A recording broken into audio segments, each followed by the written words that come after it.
Aujourd'hui, nous allons vivre un merveilleux culte. Amen.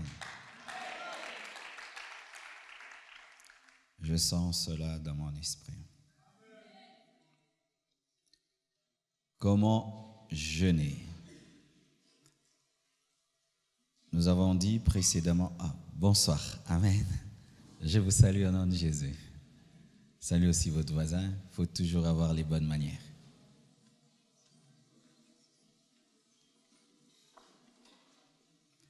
Comment jeûner? Il faut jeûner dans la foi, car sans la foi, il est impossible d'être agréable à Dieu. Celui qui s'approche de Dieu doit croire que Dieu existe. Si tu n'as pas la foi, Dieu ne peut rien faire dans ta vie, même si tu jeûnes. Deuxièmement, il faut jeûner dans l'amour, dans le pardon, dans le partage, dans l'unité. Et nous avons demandé à chacun de nous de faire des bonnes œuvres, mais pas seulement en état de jeûne, dans toute ta vie en tant que chrétien. Et nous allons organiser d'ici là une boutique du cœur dans laquelle nous allons déposer des chaussures, des pantalons, des vestes, des jupes, des robes de très bonne qualité que nous allons offrir à certains au milieu de nous. Et si on n'a pas au milieu de nous, en dehors de l'église, mais j'aimerais que ce soit au milieu de nous. Pourquoi aller loin lorsqu'à côté de soi, on a quelqu'un qui a un besoin? Et au-delà même d'apporter tes vêtements à la boutique du cœur, tu peux voir quelqu'un personnellement, convaincu par l'esprit, tu lui offres des vêtements, des chaussures, ton frère, ta sœur de l'église, ou même en dehors, mais c'est pas seulement quand on jeûne qu'on doit faire cela. Cela doit être une culture, un mode de vie. Amen. Troisièmement, pour ce soir, nous allons lire le verset 13e d'Ésaïe 58. Nous sommes debout, s'il vous plaît.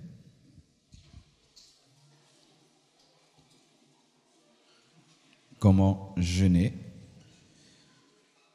Ésaïe 58, verset 13. La Bible dit, « Si tu retiens ton pied pendant le sabbat, pour ne pas faire ta volonté à mon saint jour, si tu fais du sabbat tes délices pour sanctifier l'Éternel en le glorifiant, et si tu l'honores en ne suivant point tes voies, et en te livrant pas à tes penchants et à des vains discours, alors tu mettras ton plaisir en l'Éternel, et je te ferai monter sur les hauteurs du pays.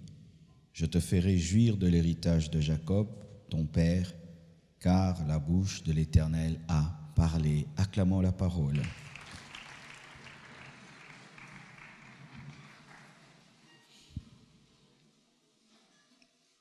En plus de la foi, de l'amour, quand on jeûne, il faut avoir une vie de sanctification. Il faut se sanctifier. Amen.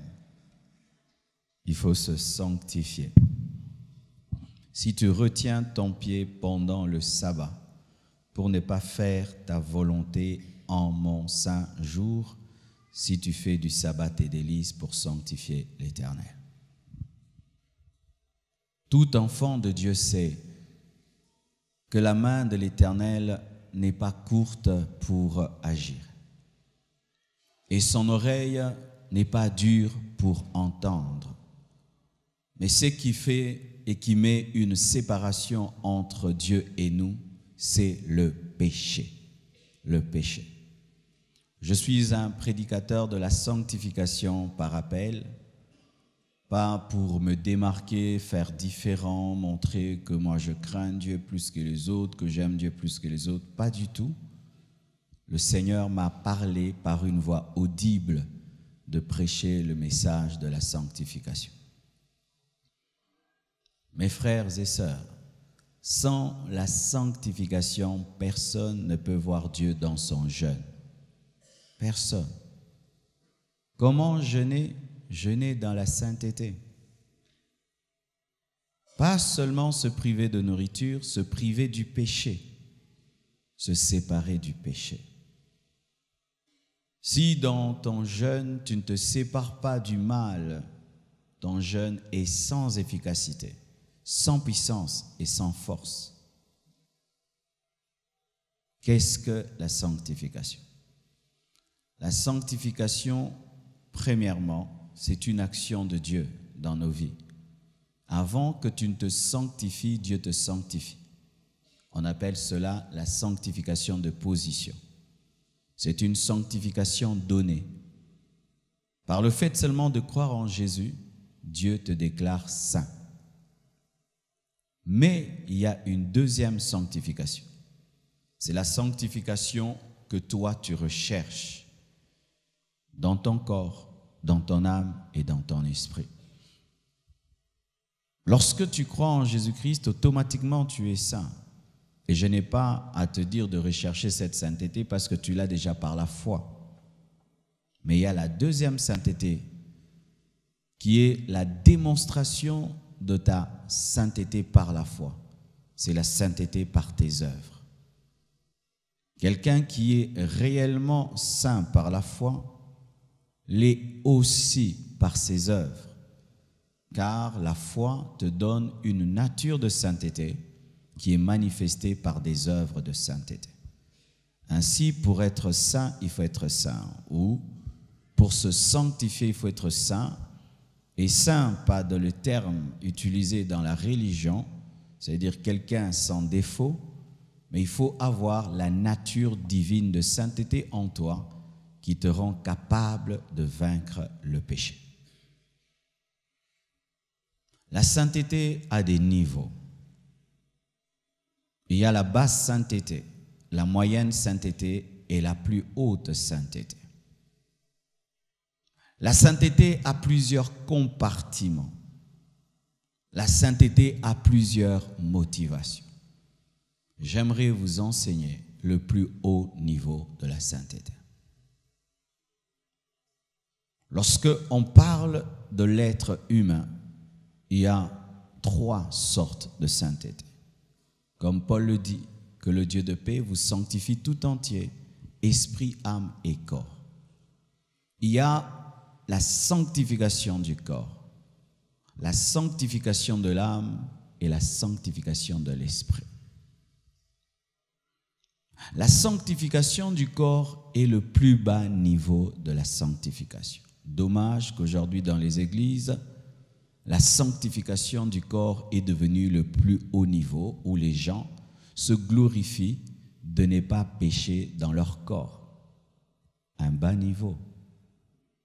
Ça, c'est la maternelle de la sanctification. Se sanctifier dans le corps, se sanctifier en action est le niveau basique de la sanctification. Quiconque en est encore à se battre au niveau du corps est un bébé spirituel. N'est pas commettre l'adultère, n'est pas commettre l'impudicité, n'est pas s'enivrer, n'est pas fumer, n'est pas s'habiller indécemment, ne pas se battre. Ça, c'est le niveau le plus bas de la sanctification. Et donc, si tu n'as même pas ce niveau, mon frère, ma sœur, il y a à redire sur ta foi et sur ta marche avec Dieu. Car même, certains païens arrivent à se sanctifier dans le corps.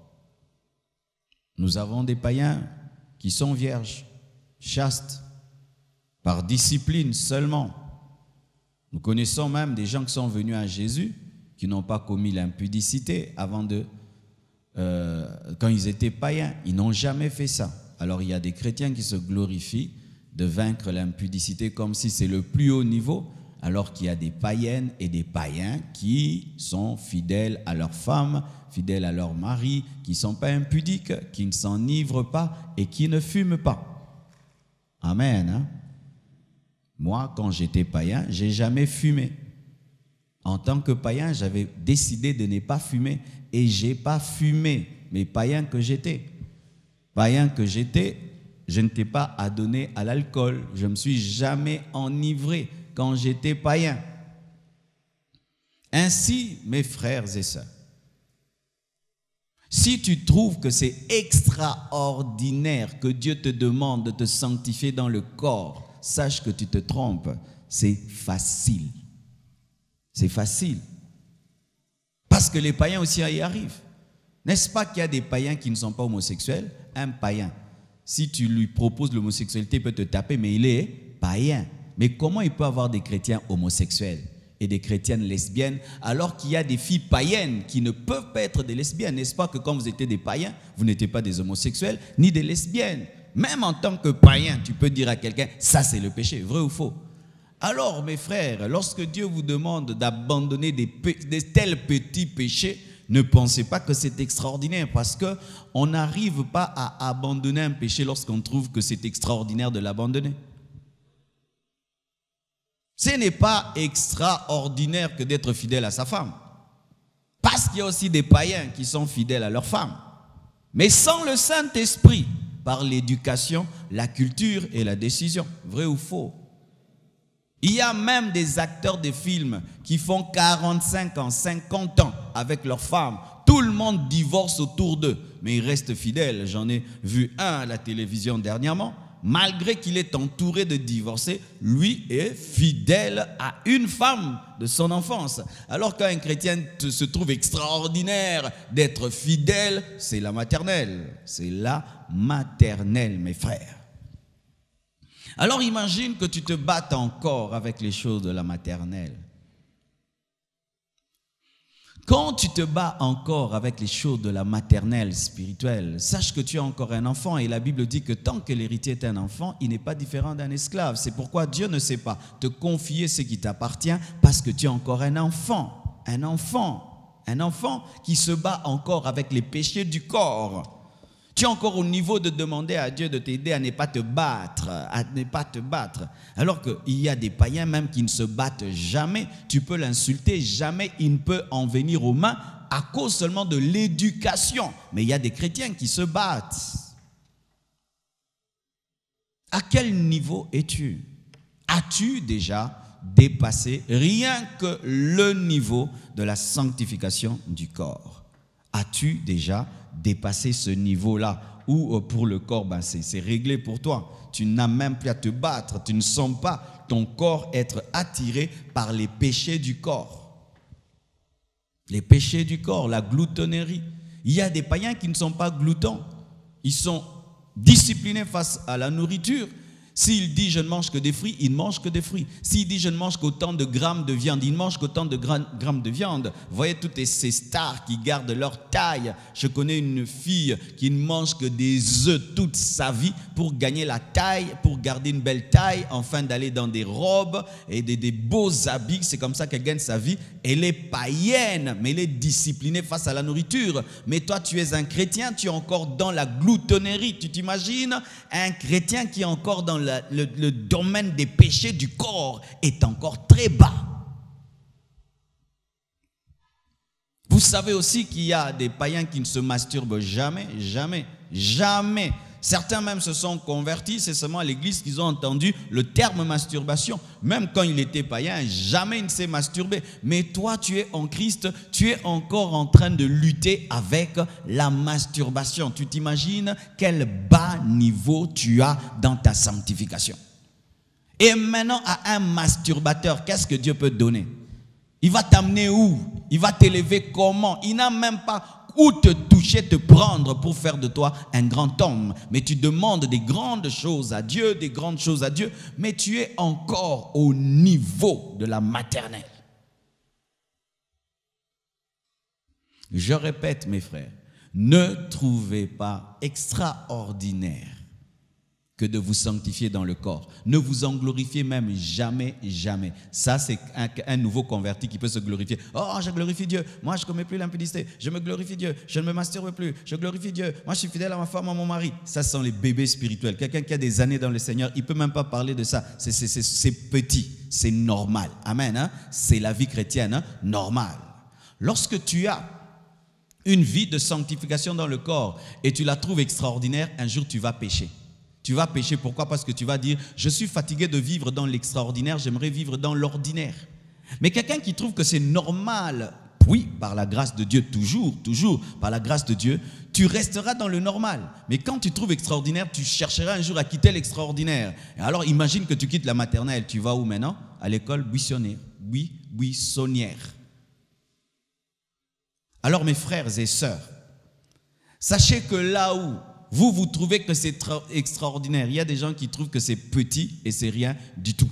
C'est parmi les choses qui m'aident dans la marche avec Dieu. De considérer d'autres personnes qui font facilement les choses que je trouve extraordinaires.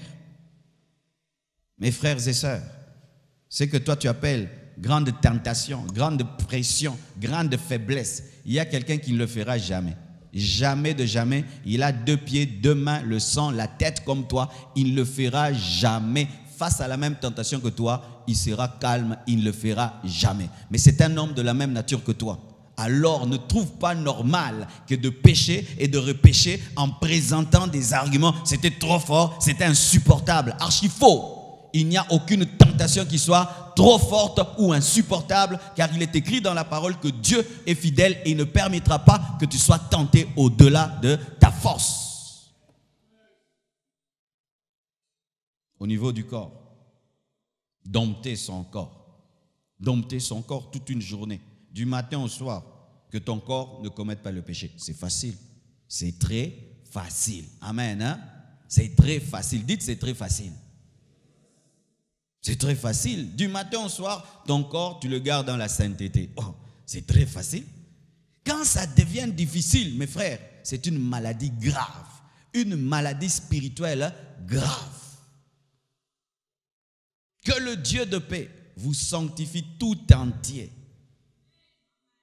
Alléluia. Corps, âme. Dans l'âme maintenant, on monte un peu. Se sanctifier dans l'âme est plus difficile que dans le corps. Pourquoi? Parce que l'âme, c'est le domaine de la pensée. L'âme, c'est le domaine de la volonté. L'âme, c'est le domaine des émotions. L'âme, c'est le domaine de la personnalité. L'âme, c'est le domaine du conscient, de la conscience. L'âme, c'est le domaine des émotions. Et là, ça devient compliqué. Mais là aussi, c'est possible. Car il est possible au niveau de son corps de se sanctifier, mais au niveau de sa pensée, de ne pas se sanctifier. Sachez, mes frères, qu'au dernier jour, Dieu ne jugera pas que les actions, il jugera même les pensées. La Bible dit que si tu regardes la femme de ton prochain pour la convoiter, avec la pensée de convoitise, pour Dieu, tu as commis cela. Parce que pour Dieu, la pensée est aussi importante que l'action. Dans l'âme, il y a la jalousie. Il y a des gens, ils font rien avec leur corps, mais ils sont jaloux. Quand tu es jaloux, tu ne tapes personne. Hein? Quand tu es jaloux, tu fais rien. Mais dedans, ce que tu ressens est un péché. Ressentir de la jalousie pour quelqu'un est un péché. Ressentir de la haine pour quelqu'un est un péché. De l'antipathie est un péché. Soupçonner l'autre dans ta tête est un péché. Est un péché. L'autre n'a rien fait. Tu le regardes seulement, tu déduis, tu conclus. C'est un péché. Avoir une volonté rebelle à Dieu, c'est un péché. C'est un péché. Refuser au-dedans de toi la volonté de Dieu, c'est un péché. Au niveau de l'âme, il y a l'orgueil. L'orgueil. Ce sentiment qui nous fait penser que nous sommes supérieurs aux autres, que nous sommes plus grands que les autres, meilleurs que les autres. L'orgueil au niveau de l'âme. L'orgueil n'est pas au niveau du corps, mais c'est l'orgueil qui a engendré Satan. Êtes-vous humble au-dedans de vous, pas à l'extérieur? Tu peux te prosterner si tu es orgueilleux. Humble. J'ai vu, on est venu là, on t'a dit, recule. Si ça t'a rien fait, tu es humble. Si ça t'a fait quelque chose, tu n'es pas humble. Parce que même les chaises dans les églises révèlent l'orgueil. Les chaises. Le protocole te dit, ah, frère, descends là-bas. Moi, vraiment, je vais dans une église, me mettez devant, derrière. Je suis Marcelo. Je n'ai pas besoin d'une chaise pour être moi. Je n'ai pas besoin d'être vu pour être moi. Le lion est lion. Que ce soit dans la jungle, dans une cage, dans une forêt, dans une maison, tu es lion. Tu es lion. Mais l'orgueil dans les églises aussi se révèle aussi par des chaises, des positionnements, des trucs. Tout ça, c'est dedans là. Et tu peux vaincre l'impudicité, l'adultère, masturbation, homosexualité, lesbianisme, mais tu es orgueilleux. Et même cet orgueil vient dans les choses de Dieu. Dans les choses de Dieu. Plus tu connais la Bible, tu deviens orgueilleux. Plus Dieu t'utilise, tu deviens orgueilleux. Plus on t'élève dans l'église, tu deviens orgueilleux. C'est un péché. Autant que tu es quelqu'un. Mais là aussi, Dieu peut te sanctifier. Il peut te remplir d'humilité. Il peut te donner l'humilité. Il peut te donner un cœur qui aime le succès des autres. Il peut te donner des pensées pures où tu ne soupçonnes pas le mal, au point où même on dit que tu es naïf. Il peut te donner cela, où il n'y a point de convoitise en toi. Il peut te donner une volonté soumise à sa volonté. Il peut te donner cela, mais tu dois collaborer avec le travail du Saint-Esprit dans ton âme. Et le travail de l'Esprit dans l'âme fait mal. Ça fait mal. Le travail du Saint-Esprit dans l'âme est un travail de crucifixion et de brisement. As-tu déjà connu le brisement dans ta vie? Le brisement. L'âme a du mal à se sanctifier sans brisement. Et chaque fois que vous fouillez le brisement dans votre marche avec Dieu, vous fouillez la croix qui transforme. Acceptez de mourir à vous-même. Acceptez la croix dans vos vies. Acceptez le brisement. Acceptez même des fois l'humiliation. Ça aide à l'âme de fléchir. Reconnaissez devant Dieu même la toute petite mauvaise pensée. Confessez devant Dieu vos pensées comme vous confessez vos actions. Car des fois, nous confessons facilement nos actions, mais nous négligeons nos pensées alors que nos actions ont comme source nos pensées. Confesse tes mauvaises pensées. Confesse tes pensées impures, tes pensées perverses. Confesse cela devant Dieu. Demande-lui pardon. Car tes pensées peuvent empêcher à l'Éternel de t'entendre. La pensée peut bloquer l'exaucement, pas seulement l'action, la pensée peut bloquer l'exaucement. Malheureusement, les gens gardent les mauvaises pensées, se sanctifient à l'extérieur, parce qu'à l'extérieur, les gens voient, mais à l'intérieur, ils ne voient pas. C'est pourquoi ne vous sanctifiez pas pour les hommes, sanctifiez-vous pour Dieu. Lorsque tu te sanctifies pour les hommes, tu auras une sanctification physique, mais pas intérieure, parce que là-bas, l'homme ne voit pas, alors que Dieu te voit. Si tu veux commettre une erreur dans ces choses de Dieu, commence à faire les choses pour l'homme. Tu iras en enfer. Commence à prier pour l'homme, commence à craindre Dieu pour l'homme, commence à discipliner ta vie pour l'homme. Tu iras en enfer. Sanctifiez-vous devant le Dieu qui voit les pensées. Sanctifiez-vous devant celui qui perce les pensées. Où tu confesses devant Dieu, Seigneur, pardonne ma jalousie, Seigneur, pardonne ma haine, Seigneur, pardonne ma convoitise, pardonne-moi car j'ai soupçonné le mal, Seigneur, pardonne-moi. Et tu demandes pardon comme si tu l'avais fait. Ça, c'est la sanctification de l'âme. Et la parole de Dieu a cette capacité, comme une épée, de sanctifier notre âme. Le Saint-Esprit a cette capacité comme un feu de purifier nos âmes. Mais il faut le vouloir, car certains aiment leurs mauvaises pensées, ils aiment leurs mauvaises émotions, ils aiment leur orgueil, ils entretiennent cela. C'est pourquoi ils ne montent pas. Vous pensez que Dieu peut élever un orgueilleux? Vous pensez que Dieu peut élever quelqu'un qui a des émotions d'orgueil, des sentiments d'orgueil? Dans l'élévation, tu vas manifester par tes actions ton orgueil, qui est une pensée. La sanctification en parole. C'est vrai que les paroles sont produites par la bouche, produites par la langue. Mais pourquoi je ne place pas les paroles au niveau des actions alors que c'est au niveau du corps? Parce que la langue est vraiment liée à la pensée. Sanctifiez-vous en parole. Ne mentez jamais. Ne dites jamais des demi-vérités. Même si en disant la vérité, ça va te créer des problèmes, dis la vérité. Ne mentez pas. Dieu n'exauce pas les menteurs. Le diable est le père du mensonge.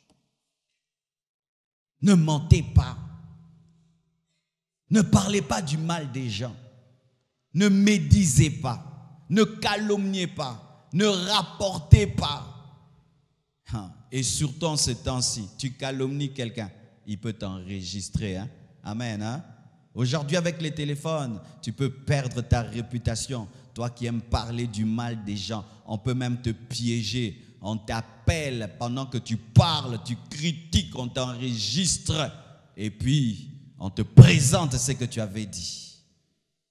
Faites très attention à vos langues. Mais sache que tu ne peux jamais mal parler si tu n'as pas mal pensé. Nous parlons mal parce que nous pensons mal. Nous parlons mal parce que nos âmes sont impures. Lorsque tu as une âme pure, tu ne peux pas parler mal. Tu ne peux pas parler méchamment aux gens si tu n'es pas rempli de méchanceté. Toutes les personnes qui parlent aux autres méchamment sont des personnes méchantes. Il y en a qui disent, il y a d'un côté leurs paroles et d'un autre côté eux. Non. Toi, tu es ta parole. Si tu parles aux gens méchamment, tu es une personne méchante.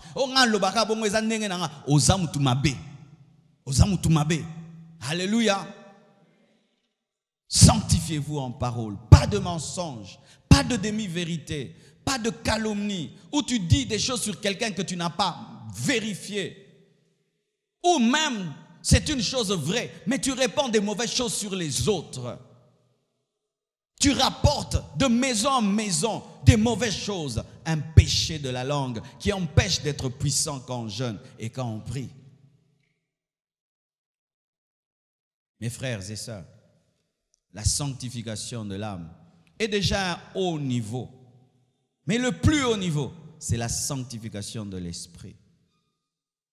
La sanctification de l'esprit. Dans l'esprit, il y a une chose principale. L'adoration. L'adoration. Que dans ton esprit, le premier ne soit que Jésus. Lorsque dans ton esprit et dans ta vie, il y a quelque chose que tu aimes plus que Dieu, tu ne te sanctifies pas en esprit parce que tu adores cette chose-là. Êtes-vous sûr que vous aimez Jésus plus que tout? Êtes-vous sûr que Jésus est le premier dans vos vies? Es-tu sûr que ce n'est pas l'argent, ce n'est pas toi-même, ce n'est pas ta femme, ce n'est pas ton mari, ce ne sont pas tes enfants, ce n'est pas ta carrière? Car il est possible dans la vie d'aimer autre chose plus que Dieu. Et cela devient une idolâtrie. Est-il le premier dans vos vies? Tout ce qui prend la première place de Dieu dans nos vies est une idole dans nos esprits. Et lorsque tu veux te sanctifier en esprit, tu dois détruire les idoles. Tu dois détruire toute chose qui est aimée plus que Dieu. Lorsqu'une chose te sépare de Dieu, c'est une idole. Lorsqu'une chose prend la place de Dieu, ou une personne prend la place de Dieu dans ta vie, c'est une idole. Et tu n'as pas la sanctification au niveau de l'esprit. Frères et sœurs, ça, c'est parlant de l'être humain. Il y a aussi une autre sanctification. Lorsqu'on regarde le tabernacle, la sanctification du parvis, la sanctification du lieu saint et la sanctification du lieu très saint. Qu'est-ce que la sanctification du parvis? C'est la sanctification d'un grand groupe. Une sanctification de groupe, c'est celle-ci. Maintenant, ça c'est la sanctification du parvis. Cette sainteté que tu as maintenant, c'est la sainteté de parvis, le plus bas niveau encore. Se sanctifier dans un culte, c'est le plus bas niveau. Car même le sorcier maintenant, à moins qu'il envoûte, vraiment il est saint. Ici, personne n'insulte. Ici, personne ne se bat. Ici, personne ne vole. Ici, personne ne commet l'adultère. Tout le monde est assis et tout le monde écoute et dit Amen. Waouh, les saints. Et beaucoup de gens n'ont que cette sanctification-là. Quand il ne va pas à l'église, il pêche. Si on dit on n'aura culte qu'une fois par mois, il va abandonner Dieu. Ce sont ces gens qui abandonnent Dieu quand les églises ferment ou les églises sont persécutées. S'il n'y avait pas ce groupe, vivrais-tu dans la sainteté? Si on fermait les églises pendant une année et chacun doit prier à la maison, quand on ouvrira les églises, sortiras-tu saint ou ayant abandonné Dieu? Ta sanctification. Les vêtements que tu portes, ce ne sont pas tes vêtements, ce sont les vêtements du culte. Le vrai toi ne s'habille pas ainsi. Tu t'es habillé ainsi parce que tu viens à l'église. Donc tu ne t'habilles pas pour Dieu, tu t'habilles pour l'église. Ainsi, il y a des sœurs, à l'église, elles s'habillent correctement. Mais tu la rencontres en cours de route, tu ne peux imaginer. J'ai rencontré des sœurs de l'église, de loin déjà je lui ai montré, ne t'approche pas. Ne crie même pas pasteur. Je ne suis pas pasteur d'une prostituée. Mais c'est ce que nous faisons. Nous avons les habits de l'église et les habits pour aller au travail. Les mêmes portent des mini au travail, mais dimanche portent des longues robes. Les mêmes s'habillent n'importe comment dans leur quartier, mais dimanche s'habillent correctement. Des fois même, je regarde à la chorale, lorsque vous répétez, maintenant je bénis Dieu, vous vous habillez mieux. C'était terrible de venir à une répétition de la chorale. Les sœurs très mal habillées, parce que c'est la répétition. Mais quand c'est le culte, tout le monde est correctement habillé. C'est une sanctification du parvis de bas niveau, Parce qu'une fois qu'on dit Amen et que ce n'est plus le temps de chanter, tu reprends tes mauvais vêtements, une sanctification de bas niveau. L'homme qui est là, est-ce que c'est lui dans le secret? Cette femme qui est là, qui me regarde, est-elle ainsi dans le secret? C'est ici que vous manifestez la douceur de vos voix. Un jour, alors qu'une sœur était en train de prier, il fallait écouter comment elle parlait à Jésus avec douceur. Et quelqu'un dit, oh, si tu pouvais me parler aussi comme ça.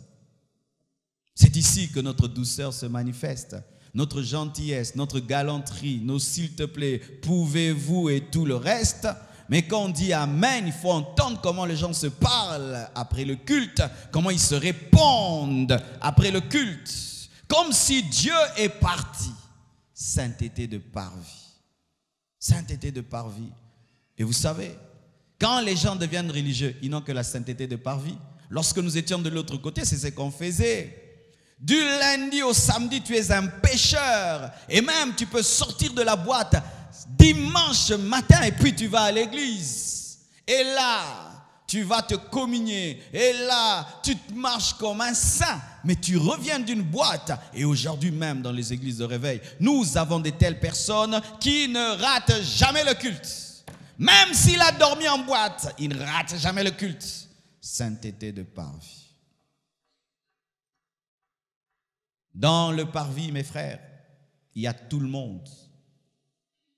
Les serviteurs de Dieu, les païens, les animaux. Dans la sainteté du parvis, il y a des chrétiens, des païens, des charnels. Il y a tout un mélange. Et on ne sait pas qui est qui. C'est pourquoi Jésus ne se confiait jamais à la foule. C'est la sainteté de la foule. La sainteté de la foule. Et sachez que la foule ne sera pas enlevée. La foule ne sera pas enlevée. L'enlèvement n'aura pas lieu dans le parvis. L'enlèvement n'aura pas lieu dans le parvis. Mes frères, ici, c'est normal. C'est pourquoi des fois vous commettez l'erreur de croire que lorsqu'il y a un frère qui vient souvent à l'église, donc il est frère, vous faites des affaires avec lui et puis vous escroquez. Tu vois un frère à l'église souvent, tu dis je vais l'épouser, je le vois souvent. Tu ne connais pas sa spiritualité personnelle, mais parce que tu le vois dans le parvis et tu l'épouses et tu es étonné quand tu l'épouses, c'est un païen. Oui, dans le parvis, on trouve des païens qui viennent à l'église, on épouse des païennes qui viennent à l'église. Détrompez-vous. Détrompez-vous, ce n'est pas parce que ce frère-là est ici depuis que le jeûne a commencé qu'il est réellement chrétien. Non, il peut être là comme un ramassis et qui te rassure même qu'il jeûne. Mais oui, mais il y a d'autres qui jeûnent et d'autres qui mangent, non? Vrai ou faux?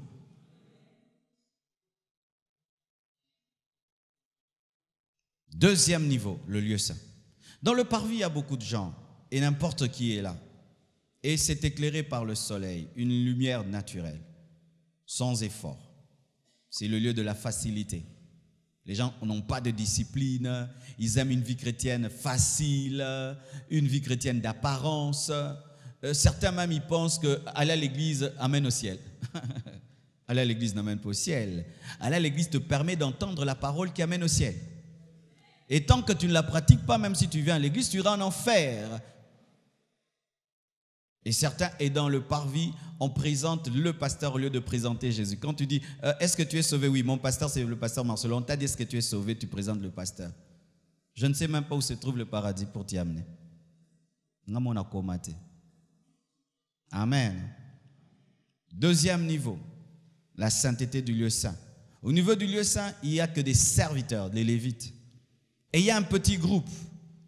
Et il y a une lumière qui est allumée sur le chandelier. Là, on devient davantage spirituel. C'est la sanctification dans les départements. C'est la sanctification dans l'intercession, à la chorale, au protocole. Président des jeunes, président de ceci, président de cela, ouvrier.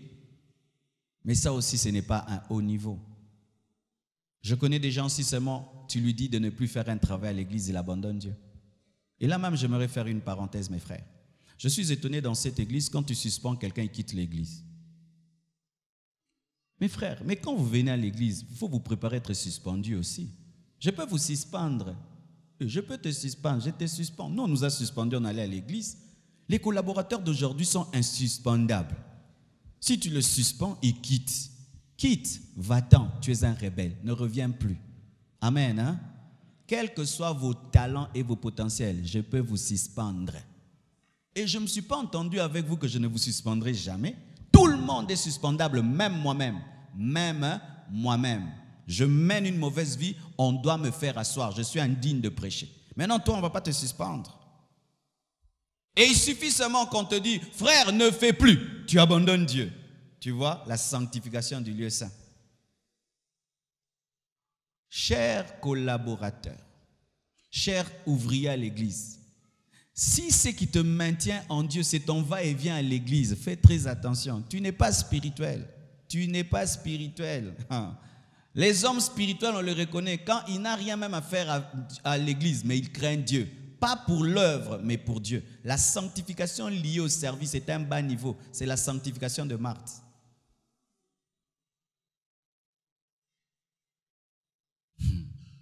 Le jour que tu chantes, c'est le jour que tu pries. Si tu vas pas chanter, ce n'est pas votre tour. D'ailleurs, vous ne venez pas. Il y a des chorales, des choristes qui ne viennent à l'église que le jour où ils vont prester. Vous voyez déjà, bas niveau. Et tous ces fidèles maintenant, ces fidèles qui viennent tous les jours, eux n'ont pas un problème de transport. Vous entendrez le transport. Mais quand tu étais fidèle, à l'école des ouvriers, tu venais tous les jours. Le jour que tu entres à la chorale, le jour où tu ne vas pas chanter, tu ne peux pas venir. C'est le jour que tu manques le transport. Vous voyez le problème.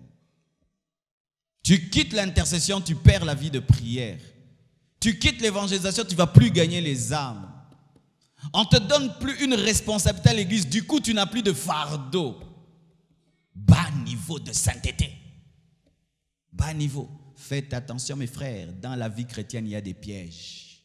Et l'un des pièges dans l'œuvre de Dieu, c'est l'œuvre de Dieu. Je suis en train de vous dire des choses, hein? Je suis en train de vous dire des choses. Faites très attention. Servir le pasteur, c'est bien. Mais si on te dit de ne plus me servir, tu vas venir à l'église? Tu vas t'attacher à Dieu? Oh, c'est comme je suis à côté du pasteur que je dois craindre Dieu. Mauvaise réponse. Mauvaise réponse. Vous qui êtes à côté du pasteur, vous devez craindre Dieu. Non? Vous qui êtes à côté de Jésus. À côté de Jésus. Toi, tu vas te sanctifier parce que tu es à côté de moi? Et si Dieu me prend? Tu vas abandonner Dieu. C'est comme ça qu'il y a des gens. Le jour que le pasteur est mort, ils sont morts spirituellement. On a verset biblique. Tout chrétien doit marcher dans la sainteté. Pas parce que tu es à côté du pasteur. Et donc le fidèle qui est au fond là-bas, qu'il pêche, parce qu'il est loin de moi. Vous pensez que vous approchez du pasteur, ça sanctifie quelqu'un? Ça sanctifie quelqu'un? Non, ça ne sanctifie pas. S'approcher de Jésus, c'est ce qui sanctifie. Tu peux t'approcher d'un homme de Dieu, tu deviens pire qu'avant. Pourquoi? Tu perds le respect du mystère. Tu commences à croire, d'ailleurs, si t'approcher d'un homme de Dieu peut t'empêcher de te sanctifier, frère, refuse de t'approcher d'un homme de Dieu si tu es ce genre d'impolis spirituel qui ne savent respecter les choses que de loin. Car il y a des gens qui ne respectent les hommes de Dieu que de loin. Si tu es loin de lui, il te respecte. Si seulement tu l'approches, il ne te respecte pas. Comme il te voit manger, il te voit rire, il pense que tu es un homme ordinaire et il ne peut pas avoir l'onction de Dieu sur toi. Là, il faut t'éloigner parce que sans mystère, la parole ne te touche pas. Je ne suis pas ton ami qui te prêche. Je suis l'homme de Dieu qui te parle. Et je peux rire avec toi. Je monte à la chair, tu me respectes. C'est ainsi que Myriam a attrapé la lèpre parce qu'elle a vu son frère Moïse au lieu de voir le prophète Moïse. Amen, hein?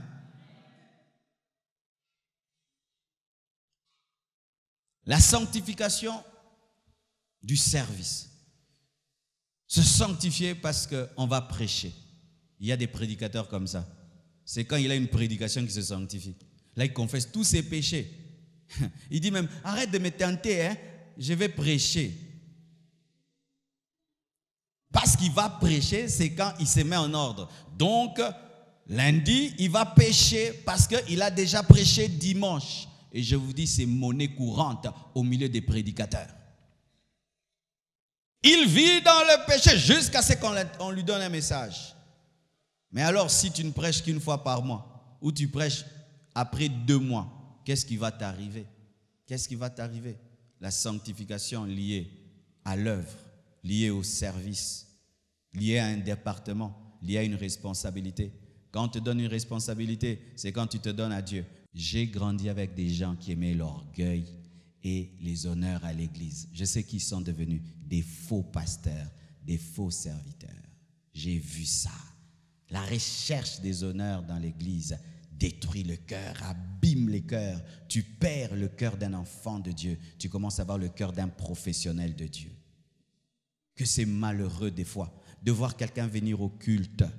Il arrive en retard et on le fait asseoir simplement là-bas. Il rentre dans la voiture, il part. Qui es-tu? Qui es-tu? Qui es-tu? Parce que tu prêches, tu es devenu spécial? Parce que tu as une grande église, tu es devenu spécial? Hé, bien-aimés, n'oubliez jamais que vous êtes des hommes. N'oubliez jamais que vous étiez des païens, pleins de démons que Jésus a sauvés par grâce. Dans ma jeunesse, quand nous avions reçu l'onction, cet esprit nous avait attaqué, mes frères. L'onction, au lieu de nous humilier, nous avait rendus orgueilleux. Quand on entre à l'église, même si tu n'as rien dans ton sac, il fallait que quelqu'un transporte ton sac. Tout le monde voulait s'asseoir devant. Nous, on ne s'asseyait pas là-bas. On s'asseyait devant. Il y avait au moins 14 chaises. On se battait pour s'asseoir sur ces 14 chaises. Des fois même, il fallait parler au protocolaire de te garder la chaise. Si tu n'es pas assis là-bas, tu trouves que tu n'étais pas au culte. On était des malades mentaux spirituels, des malades. Pourquoi devant? Parce que là, on nous voit. Par qui? Par Dieu? Par le peuple de Dieu. La maladie des chaises. Et Dieu, après m'a retiré de tous ces gens, j'ai commencé à jeûner, prier moi-même. Et j'ai compris qu'un homme de Dieu ne pouvait pas se comporter ainsi. J'ai commencé à venir à l'église et je m'asseyais dans la foule.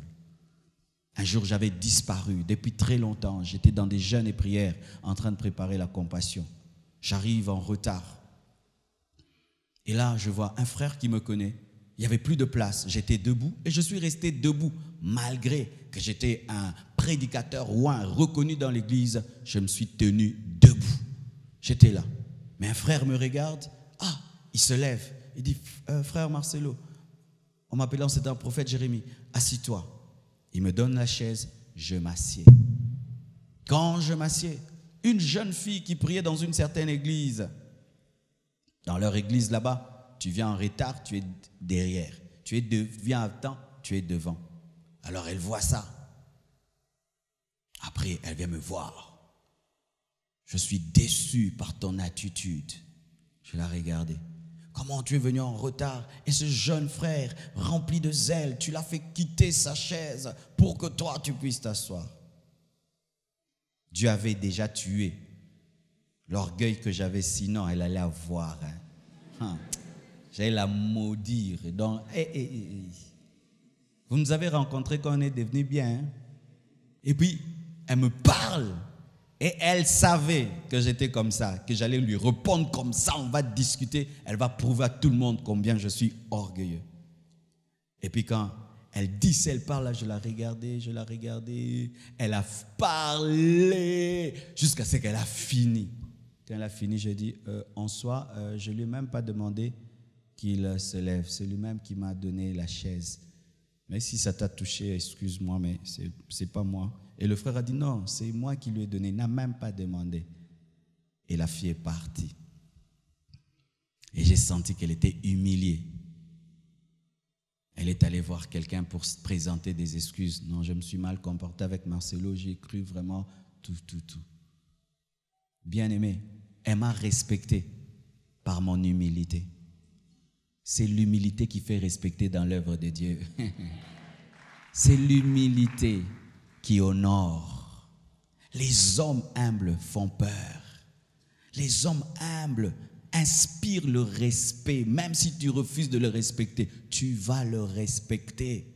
Le chemin de l'honneur dans l'église, c'est l'humilité. Ce n'est pas l'honneur. Vous cherchez l'honneur en l'envers.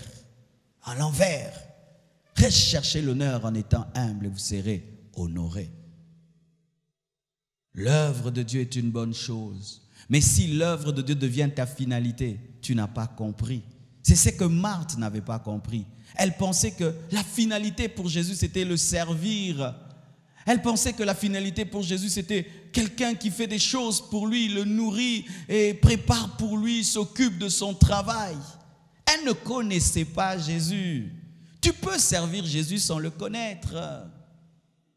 Oui, mon frère, tu peux prêcher, chanter, faire le protocole, plein de choses à l'église. Tu ne le connais pas. Marthe ne connaissait pas Jésus, mais Jésus était dans sa maison.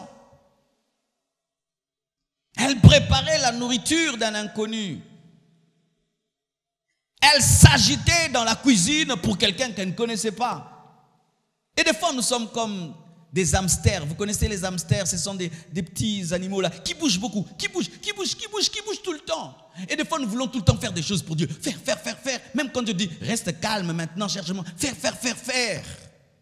Nous aimons tellement servir Dieu que nous pensons que c'est ça la finalité. Alors que ce n'est pas le cas. Ce n'est pas le cas. La finalité, c'est quoi? C'est dans le lieu très saint. Et là, on est seul. Et là, il n'y a même pas de lumière artificielle, ni du soleil, ni d'une lampe. Il n'y a que la lumière engendrée par la présence de Dieu lui-même. Une lumière engendrée par l'intimité. Ça, c'est le plus haut niveau de la sainteté. C'est lorsque tu te sanctifies pour Dieu. Pas pour son œuvre, ni pour le groupe. Tu as une sanctification personnelle que tu es prêt à garder, même si le groupe abandonne, même si le département abandonne.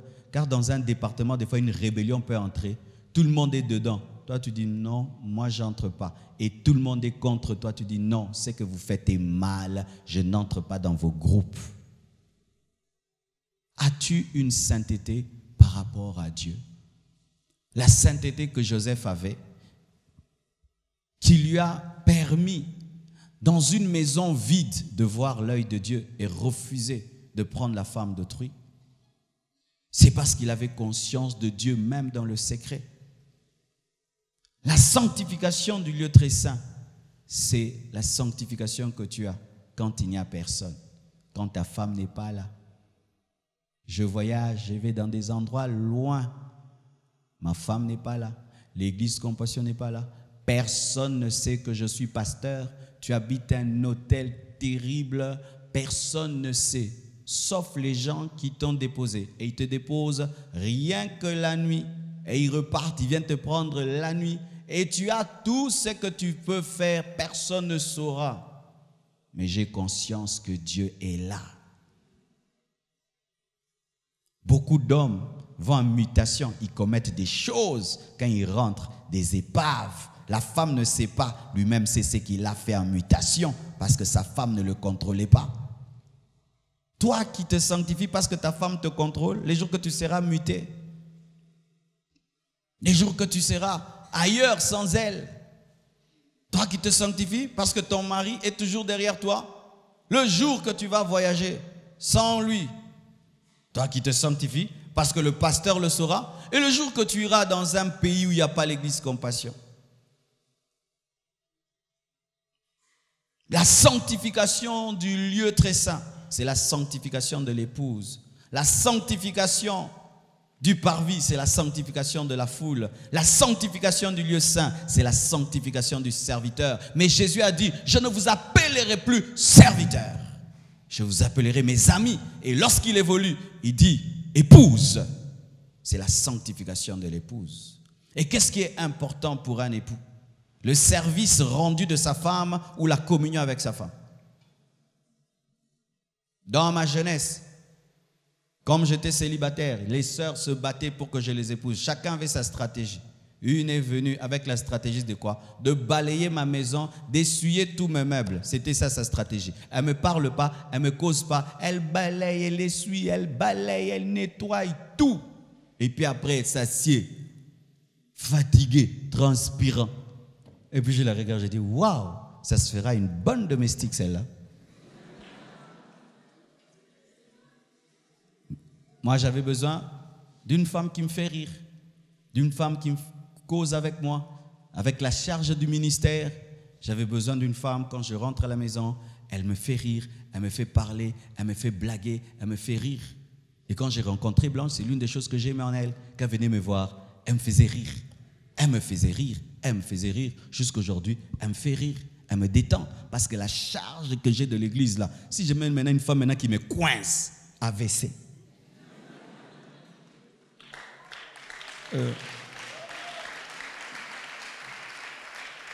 Marthe pensait que Jésus aimait la nourriture alors que Jésus aimait la conversation. Toi, tu penses que Jésus il aime ton travail que tu fais à l'église. Il aime plus que ça. Il veut avoir une intimité avec toi. Des moments de pureté entre toi et lui. Pas pour son œuvre, pas pour l'église, pas pour quoi que ce soit. Rien que pour lui. Rien que pour lui. Mon frère, si cette église n'existait pas, si tu n'avais pas ce travail que tu fais à l'église, si tu étais seul dans un endroit, aurais-tu la sainteté que tu nous manifestes là? D'ailleurs, j'aimerais vous dire, les gens qui ont la sainteté du lieu très saint se sanctifient mieux quand ils sont seuls. Les gens les embrouillent. C'est pourquoi certains habitent des monastères.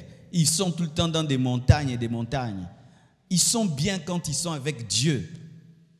Quand ils sont avec les gens les dérangent, les distraient. C'est pourquoi, regardez, tous les grands serviteurs de Dieu avaient toujours des moments où ils se retiraient de tout le monde. Jésus, Samuel, d'ailleurs Samuel habitait une montagne. Quand il descendait, ta venue, ta descente annonce quoi? Jésus priait dans des jardins, priait dans des lieux déserts. Il pouvait avoir des foules devant lui, mais il devait fuir toujours la foule. C'est ça.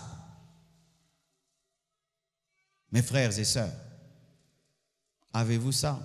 Car c'est dans le lieu très saint qu'il y aura l'enlèvement. C'est dans le lieu très saint que se passe l'enlèvement. Vous qui parlez de Jésus revient bientôt, Jésus revient bientôt. Frère, des fois tu peux demander un examen alors que tu vas échouer. Fais attention. Ce n'est pas tout le monde qui doit dire Jésus revient bientôt. Certains doivent dire attends encore. Oui. Jésus revient bientôt n'est pas un slogan. Qui a crié Jésus revient bientôt? C'est un apôtre qui vit dans la sainteté. Quand toi tu vis dans le péché, tu dis que Jésus revient bientôt. C'est comme si tu n'as pas étudié un cours, tu dis examen. Toi tu dois dire Seigneur attends encore, je ne suis pas prêt, je vais rater. Mais quand tu te sanctifies, crie Jésus revient bientôt. Mais si tu n'as pas une vie de sainteté, dis attends encore. Amen, hein? Encore un autre niveau de sanctification, au niveau de la motivation. Il y a une sanctification qui provient de la peur. De la peur. J'ai peur d'échouer, c'est pourquoi j'abandonne le péché. J'ai peur de perdre l'onction, j'abandonne le péché. J'ai peur de rater les promesses de Dieu, j'abandonne le péché. J'ai peur d'aller en enfer, j'abandonne le péché. Un bas niveau encore. Il fut un temps, je prêchais ça, je reconnais. Je prêchais aux gens de se sanctifier pour ne pas aller en enfer. Je le prêche encore, mais comme un certain niveau, mais pas le plus haut niveau.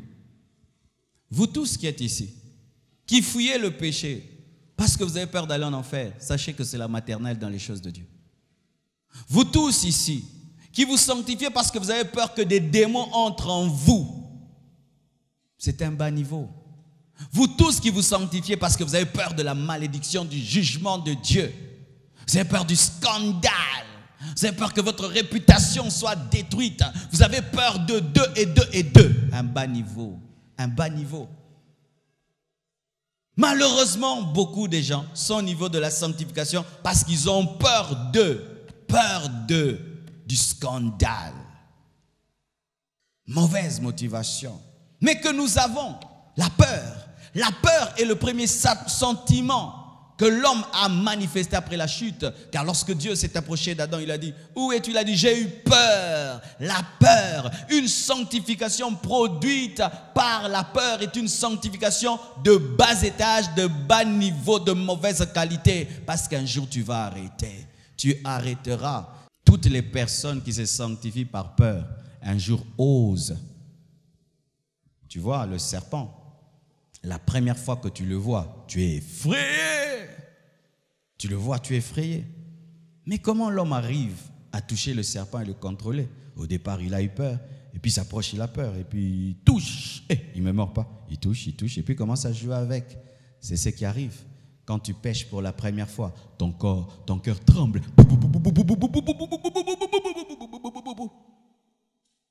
Tu pêches la deuxième fois. La troisième fois. 4 fois. 5e fois. 6e fois. 7e fois. Hello, c'est ça. Tu vois quelqu'un, il pêche, il te regarde. Pas de pleurs, pas de remords, rien du tout. Habitué à pécher. Habitué à pécher. Ne vous sanctifiez pas par peur. Un jour, vous n'aurez pas peur. Si tu te sanctifies parce que tu as peur de moi, un jour, tu vas pécher. Tu vas dire, c'est un homme, il va me faire quoi? Si tu te sanctifies par rapport à l'enfer, Satan va te prêcher que Dieu est tellement bon que tu ne peux pas aller en enfer. Il va te présenter les défauts même des autres pour te dire, est-ce que c'est seulement toi qui iras en enfer à cause de ce péché? Et puis tu vas signer. Deuxième niveau. Se sanctifier pour des intérêts. Et vraiment, je vous assure, il y a trop d'intérêts dans les églises. Des fois, tu vois un frère, il se donne, tu penses que c'est pour Dieu. Un jour, il te sort quelque chose là. Frère, si tu as des intérêts, tu seras déçu. Parce que dans les choses des églises ici, c'est terrible. Vous voyez là, vous êtes en train de vous battre et de construire l'église, et puis on construit. Et puis Dieu élève un petit là, qui n'était même pas là qu'on a construit. Dieu l'élève ici plus que vous tous. Bondima. Mais écoutez les mêmes chrétiens. Dieu élève qui veut. Dieu prend dans la poubelle. Dieu va prendre quelqu'un dans la poubelle. Il va prendre quelqu'un dans la poubelle pour régner dans un temple de 6000 places. Give me amen. Non, non. Les intérêts, c'est lorsque nous sommes étonnés. Tu as jeûné, prié à l'église des années, une jeune fille se convertit. 2 mois après, elle épouse le plus beau garçon de l'église. Vous avez l'esprit du fils aîné qui habite avec le Père sans connaître le Père. Car le jour où le Père a pardonné au fils prodigue, il était mécontent parce qu'il ne connaissait pas le cœur du Père. Vous serez surpris, mes frères. Ce qui va arriver dans l'église dans les années qui viennent, vous serez surpris. Nous sommes en train de construire l'église pour d'autres. Quand même, nous disons que nous serons une église de 10 000 personnes, 20 000 personnes. Ici, nous sommes à 7 000. Donc, il y aura 13 000 personnes qui viendront. Parmi eux, il y a des points d'interrogation, n'est-ce pas? Des grands prédicateurs, des grands musiciens, des grands. Mais quand on a commencé l'église, la chorale de base, c'était une seule chorale. Mais je regarde des fois dans la chorale, la plupart ne sont plus là. Maintenant, il y a les Sylvain, il y a les Naomi et tout le reste. Mais quand on a commencé la compassion, il n'y avait pas Sylvain, Talasco, compassion, Fandabimi. Les intérêts, ça peut décevoir. Amen, hein? C'est ce qui arrive des fois, des intérêts. Tu vois quelqu'un qui est zélé, qui se donne. Tu penses que c'est pour les âmes, c'est pour Dieu. Non, c'était pour l'argent. C'était pour l'argent. Tout ce qu'il faisait, ça s'appelait dollar. Dollar. Zélé, mais dollar. C'est le dollar, les dollars. Tout ce qu'il cherche là, c'est l'argent, l'argent. Tu peux être là à côté de moi. Je libère tout le monde. Toi, je ne te donne pas une église. Tu vas parler. Les intérêts. N'ayez aucun intérêt, ni une extension, ni l'argent, ni la gloire. Rien. Car si tu cherches une extension, tu cherches la gloire, tu cherches l'honneur, tu cherches l'argent, tu seras déçu. La sanctification à cause des intérêts de soi. J'ai dirigé la jeunesse dans notre église pendant 4 ans. J'ai donné ma jeunesse, j'ai donné mon intelligence, ma force. Le jour que dans cette église on m'a libéré, vous savez c'est qu'on m'a donné? Un savon munganga. Mais comme je n'étais pas venu pour l'argent ou les munganga, moi je voulais seulement qu'on prie pour moi. Que je sorte par la porte, pas par la rébellion. Je suis parti en paix. J'ai commencé à travailler et l'église a grandi aujourd'hui. Mais ceux qui étaient venus pour l'argent ont été déçus. Certains même sont rentrés dans le monde, devenus des païens. Ne vous sanctifiez pas pour vous marier. J'entends des prédications pareilles. Oui, c'est vrai aussi. Mais ce n'est pas le plus haut niveau. Tu peux voir une sœur là, zélée comme tout. La seule chose, c'est la visibilité. Visibilité. Je n'ai cité le nom de personne. Visibilité, caca. Visibilité, visibilité. Tu fais tout visibilité, nous devenons aveuglité. Et on va choisir la sœur l'air qui reste calme. Elle ne se fait même pas voir. Le frère dit, je t'aime toi. Pourquoi tu te sanctifies? Pour la bénédiction? Pour l'élévation? Et si ça ne venait pas? Pour avoir un enfant? Et si Dieu décidait que jusqu'à ta mort, tu n'auras pas d'enfant? Parlons bien entre nous. Si jusqu'à ta mort, tu n'auras pas d'enfant, tu vas te sanctifier? Car il y a des gens jusqu'à la mort, ils n'auront pas d'enfant. Vrai ou faux? Vous voyez ces enseignements-là qu'on donne? Nous engendrons des chrétiens faibles. Des chrétiens qui courent pour une récompense. Mais les Paul, je suis en train de finir la vie de Paul. Je suis dans Acte 27. Paul, mes frères et sœurs, qu'est-ce qu'il a eu? Je suis à la fin de sa vie. Sa vie finit en prison. Le grand Paul a fini sa vie en prison, pas dans une villa. Le grand Paul a fini sa vie dans une prison. Les gens qui devaient être des milliardaires, les Paul, maintenant nous prêchent l'évangile que crains Dieu pour être béni. Oui, bas niveau. Dieu bénit quand on le craint. Mais si c'est ça la motivation, mes frères, peux-tu supporter l'épreuve d'Abraham pendant 25 ans, tu n'as pas d'enfant? 25 ans, des couples qui divorcent parce qu'ils n'ont pas d'enfant. Vous savez pourquoi ils divorcent parce qu'ils n'ont pas d'enfant? Parce que leur sanctification, c'était pour être béni. C'était pour être béni. Car si tu ne te sanctifies pas pour être béni, tu ne peux pas abandonner ta femme ou ton mari parce que tu n'as pas d'enfant. Pourquoi les chrétiens rentrent dans le monde lorsqu'ils reçoivent des propositions du diable, touchant l'occultisme, entrant dans la magouille? Pourquoi? Ils se sanctifient pour avoir quelque chose. Si tu te sanctifies, tu auras, oui, bon message, mais pas parfait message. Car Jésus a promis même la persécution, le rejet, l'abandon. Ça fait partie de la Bible. Subir l'injustice à cause de ta foi, ça fait partie de la Bible. Rater certaines occasions parce que tu es chrétien, ça fait partie de la Bible. Souffrir pour sa foi, ça fait partie de la Bible. Je connais un grand homme de Dieu de ce monde. Parmi les grands, il n'a pas d'enfant. Il n'a pas d'enfant. Il n'a pas d'enfant. Parmi les grands prédicateurs de ce monde, il n'a pas d'enfant. Il sert Dieu avec joie. Il prend soin des enfants des autres. Pourquoi? Il ne sert pas Dieu pour la bénédiction. Mais toi, tu aurais dit, avec tout ce que je fais pour toi, Seigneur, c'est comme ça que tu me récompenses. Mon pasteur avait un enfant malade, il pourrissait, sa fille pourrissait. Il fait ça, vous tous vous tombez, il trace une ligne, personne ne peut passer, vous tombez. Il se lève, vous tous vous tombez, mais sa fille pourrit. Elle dégage l'odeur de la pourriture. Il prie pour elle. Chaque fois qu'il y avait des grands hommes de Dieu dans l'église, il demandait qu'il prie pour sa fille. Sa fille a pourri jusqu'à mourir. Ce jour-là, je regarde mon pasteur. On enterre son enfant samedi. Dimanche, on se dit, il ne va pas prêcher. Dimanche, il monte à la chaire. Ce jour-là, je l'ai regardé. Il m'a prêché beaucoup de choses que j'ai même oubliées. Mais je n'ai jamais oublié son attitude et son comportement. Il s'est tenu debout. Il a cité le nom de sa fille, j'ai oublié son nom. Il a dit, ma fille est morte. Elle m'a précédé au ciel. Mais Jésus ressuscite les morts encore aujourd'hui. 1. Il a révélé qu'il croyait en l'éternité. 2. Il a reconnu que c'est Dieu qui est le maître des temps des circonstances. 3. Il a reconnu que la parole de Dieu demeure puissante, même si la puissance de la parole ne s'est pas manifestée dans sa vie. Il n'a pas changé sa doctrine à cause de cette tragédie. Où tu prêches le Dieu fidèle, le jour que tu vis un drame dans ta vie, sa fidélité. Non, il reste fidèle, même si moi je n'ai pas compris. Ça, c'est connaître Dieu. Mes frères et sœurs, si l'église de Chine a tenu, c'est parce que c'était des gens à qui on n'a pas prêché de se sanctifier parce qu'ils seront bénis. Cette église est née dans la persécution, on les tuait, on les jetait en prison. Mais aujourd'hui, c'est parmi les plus grandes églises dans le monde. Pourquoi? C'était des chrétiens 4x4.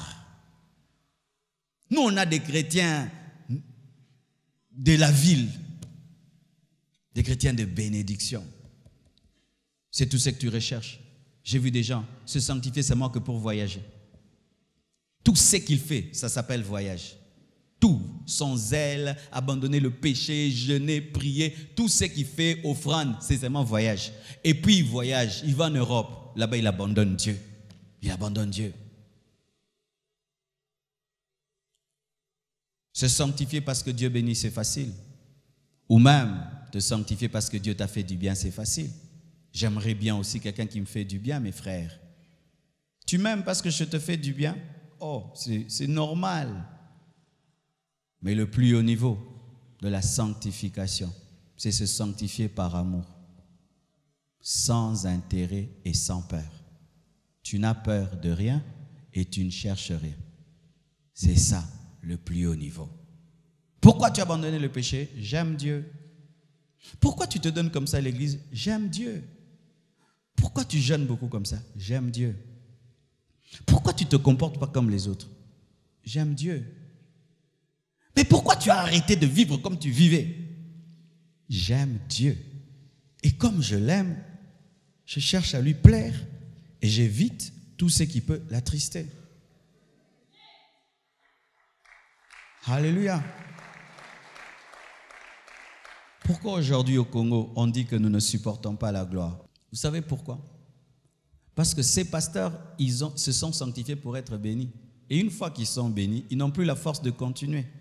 Mais si quand tu n'étais rien, tu aimais Dieu, même quand Dieu t'élève, il te donne tout, tu vas continuer à l'aimer. C'est un piège que d'aimer Dieu pour quelque chose, de se sanctifier pour quelque chose. C'est un piège. Parce que voici, une fois que ta motivation est atteinte, tu n'as plus la force de continuer. Tu n'as plus. Si seulement on dit par exemple que nous allons finir le jeûne le jour qu'on va couler la dalle. Je vous assure, le jour-là, quand on va arriver, si je dis on continue, tu n'auras plus la force. Pourquoi? Ta motivation, c'était arriver là. Tu ne peux pas aller plus loin. Et si dans ta marche avec Dieu, ta motivation, c'est avoir un enfant, te marier, voici ce qui arrive toujours. Ces personnes, après avoir été bénies, ne savent plus continuer. Vous sentez le zèle diminuer. Parce que c'est normal. L'homme, une fois qu'il a atteint son but, il n'a plus de motivation. Tu cherches quoi? Tu cherches quoi? Si tu cherches à plaire à Dieu, Quand il te bénira, tu vas continuer à le plaire. Que tu passes par des moments difficiles, tu seras attaché à Dieu. Qu'il te bénisse pas, ça ne te fera rien. C'était le test d'Abraham. Abraham, avant Isaac, aimait Dieu, se sanctifiait. Quand Isaac vient, Dieu sent qu'il veut changer. Et Dieu dit, donne-moi. Et Abraham comprend, il offre Isaac, afin de montrer à Dieu, je t'aime toi. Je n'ai pas peur et je ne cherche pas un intérêt. Avec toi, sans un enfant, je suis heureux. Tu peux reprendre ce que tu m'as donné. Waouh! Alléluia! Mais qu'est-ce qui nous arrive souvent? Nous voyons aujourd'hui, tu offres un téléphone à un enfant. Une fois qu'il a le téléphone, il va dans la chambre, n'est-ce pas? Il t'abandonne, toi qui lui as donné le téléphone. Il est tout le temps avec son téléphone. C'est ce que nous faisons. Une fois que ton but est atteint, tu ne sauras plus continuer à l'aimer. Mais si ton but, c'est lui, alors jamais, rien ne t'arrêtera. Tu seras prêt à mourir pour garder ta sainteté. Tu vieilliras dans la sainteté. Que tu sois riche ou pauvre, tu seras dans la sainteté.